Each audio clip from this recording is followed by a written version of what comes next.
Hi అండి అందరికీ ఈరోజు మనం ప్రెషర్ కుక్కర్లో చిక్కుడుగాయ కర్రీ ఎలా చేసుకోవాలో తెలుసుకుందాం.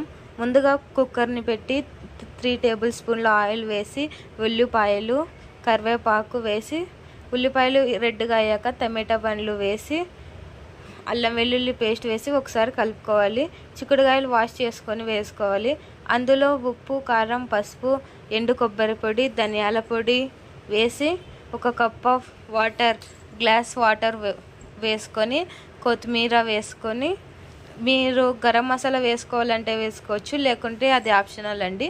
వేసేసి మొత్తం కలిపేసి ప్రెషర్ కుక్కర్ మూత మూసేసి ఒక 3 or 4 విజిల్స్ మీడియం ఫ్లేమ్లో ఇప్పించి తీసేసి తింటే చపాతీ లేకైనా రోటీ లేకైనా సూపర్ ఉంటుంది. మీరు ట్రై చేయండి. మీకు ఎలా వచ్చిందో కామెంట్ చేయండి. Thanks for watching. Subscribe my channel.